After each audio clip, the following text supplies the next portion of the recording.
Жылдан мәлімдеме тарады, көріңіздер. Сәлеметсіздер, қымбат көрермен, арнамызға қош келдіңіз. Әлемде және Қазақстанда болып жатырған соңғы жаңалықтарды алғаш қатарынан біліңіз келсе, арнамызға жазылыңыз, лайк басуды ұмытпаңыз. Қазақстанда автонесие алу жеңілдейді. Алдағы жылдары Қазақстан азаматтары үшін автонесие рәсімдеу оңайырақ болады. Қаржы нарығын реттеу және дамыту агенттігі жаңа қаулы қабылдап автонесие беру шарттарын жеңілдетті.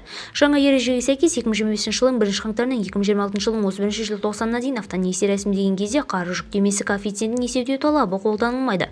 Бұл нені білдіреді?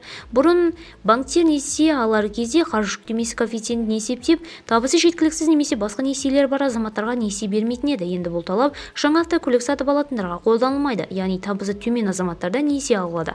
Маңызды шарттар: бұл жеңілдік тек қана көліктерге беріледі. Көлік Қазақстанда алғаш рет тіркелуі керек. Сатып алынған көлік несиеге кепіл ретінде қойылады.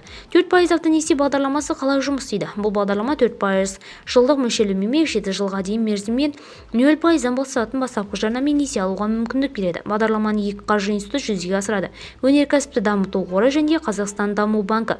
Президент тапсырмасын 2022 жылы Жасыл даму компаниясының қаражат есебінен 100 миллиард теңге бөлінген. Осы қаржыға 2024 жылдың соңына дейін 13.343 адам жалпы сомасы 105,8 миллиард теңге автонесие рәсімдеді. Бағдарламадан түскен қайтарым қаражатты автобус лизингін қаржыландыруға бағытталуда. Шарттары: жылдық мөлшерлеме 4%, несие мерзімі 7 жылға дейін, бастапқы жарна 0%, максимал несие сомасы 10 миллион теңге.